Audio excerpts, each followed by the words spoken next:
She wasn't the fastest, nor the most powerful, but the Spitfire had something no other aircraft could match: grace, grit, and a soul that soared. Imagine a time when the skies were a battleground, when the roar of engines meant survival or defeat. In 1938, as the world teetered on the edge of chaos, one aircraft rose to meet the challenge, a sleek, daring machine that would become a legend. This is the story of the Supermarine Spitfire, Britain's winged warrior. Buckle up, because we're diving into a tale of genius, courage, and a plane that changed history. How did a small company in Southampton create a fighter that stood against the might of the Luftwaffe? Let's take to the skies and find out. Picture Europe in 1938. The air is thick with tension. Nazi Germany is flexing its muscles, its factories churning out war machines. The Messerschmitt Bf 109, a sleek predator of the skies, is already slicing through the air, boasting speeds over 370 miles an hour. Across the Channel, Britain's Royal Air Force is stuck in the past, flying biplanes like the Hawker Fury, relics with fabric wings and open cockpits. They're no match for what's coming. The Air Ministry knows it. They issue a desperate call, Specification F.37 of 34, demanding a new fighter, fast, agile, and deadly. Britain needs a champion. Enter Supermarine, a company from Southampton with a knack for building record-breaking seaplanes.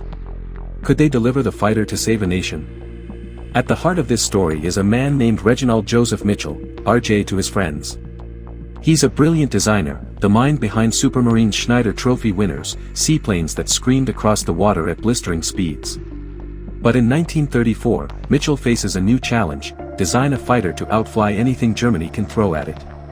He's also fighting a personal battle: cancer is slowly claiming him. Yet, Mitchell pours his soul into a radical idea. He sketches a plane with wings like no other. Elliptical, graceful, almost bird-like. These wings, he believes, will give his fighter unmatched agility. By 1936, his prototype, the K-50-54, roars into the sky for its first flight. It's a triumph, but Mitchell won't live to see its glory. He passes away in 1937, leaving his team to carry the torch. What kind of plane could inspire such devotion? By 1938, the Spitfire Mki is born, and it's a marvel. Imagine a sleek, silver dart, its body gleaming with all-metal construction, a far cry from the canvas biplanes of the past. Those elliptical wings. They're not just beautiful, they're a stroke of genius. They reduce drag and boost lift, letting the Spitfire twist and turn like a hawk in a dogfight. Powering this beast is the Rolls-Royce Merlin 2 engine, a 12-cylinder monster pumping out 1,030 horsepower.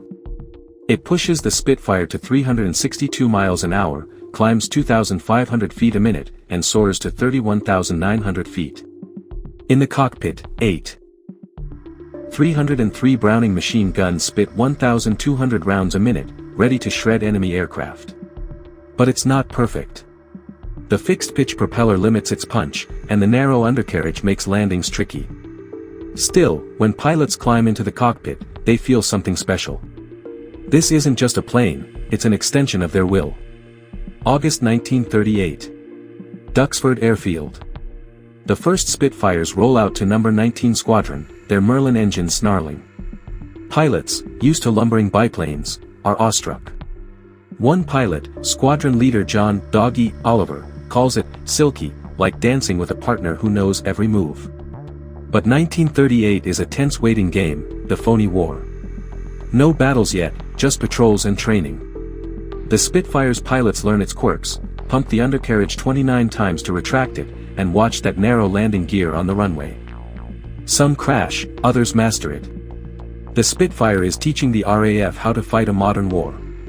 But can it stand up to what's coming? Building the Spitfire isn't easy. Those gorgeous elliptical wings are a nightmare to manufacture, requiring skilled hands and precision.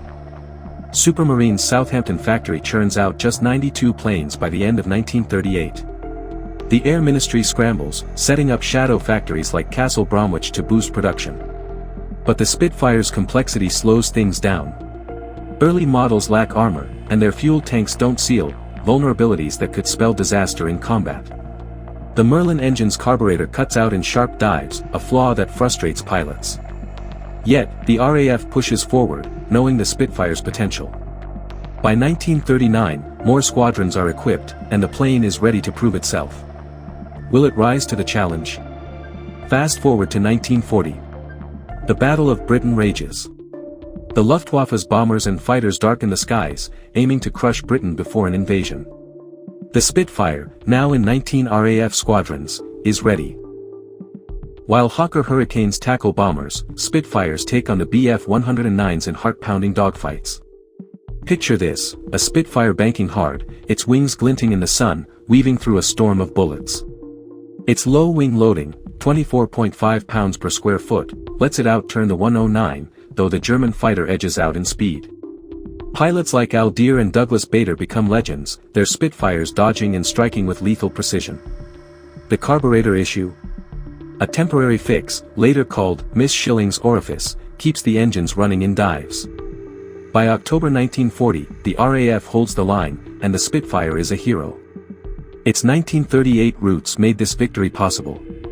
The Spitfire's story is human as much as mechanical. R.J. Mitchell, dying yet driven, gave it life.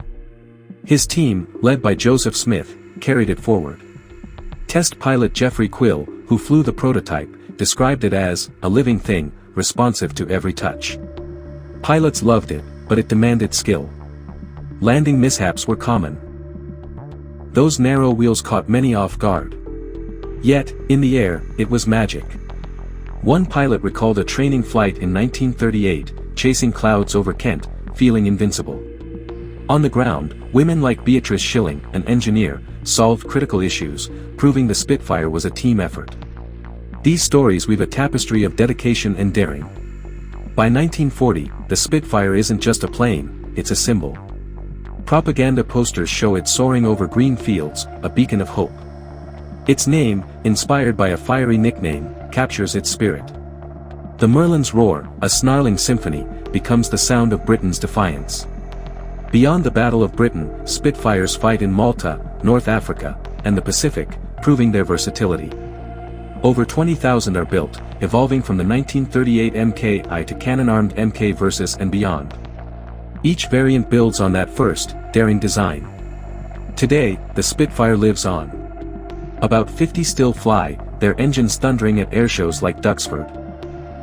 The RAF's Battle of Britain Memorial Flight keeps them airborne, a tribute to 1940s heroes. Visit the Imperial War Museum or RAF Museum London, and you'll see Mk-I models, their paint gleaming like they just rolled out of 1938. In films like Dunkirk, the Spitfire steals the show, its dogfights gripping hearts. Video games let you pilot it, feeling the thrill of a bygone era. Every roar of a Merlin engine is a time machine, pulling us back to a moment when courage took wing. Let's lighten the mood with some trivia. The name, Spitfire.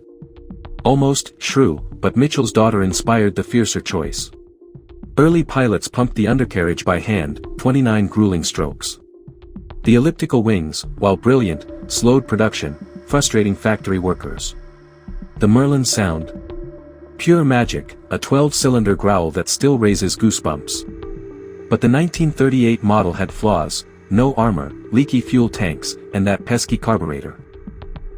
These quirks make the Spitfire human, a machine forged in urgency and ingenuity. The Supermarine Spitfire of 1938 was more than metal and rivets. It was Britain's answer to a gathering storm, a testament to R.J. Mitchell's vision, and a lifeline in the Battle of Britain. From its elliptical wings to its roaring Merlin, it captured hearts and won wars. Today, it flies as a symbol of resilience, reminding us what happens when courage meets craftsmanship. So, the next time you hear that unmistakable engine roar, think of 1938, the year a legend took flight. What's your favorite Spitfire story? Share it below, in the comments, and let us know which plane you want us to cover next. If you love this dive into aviation's strangest corners, hit that subscribe button and share this story with your fellow avgeeks. Until next time, keep your eyes on the skies.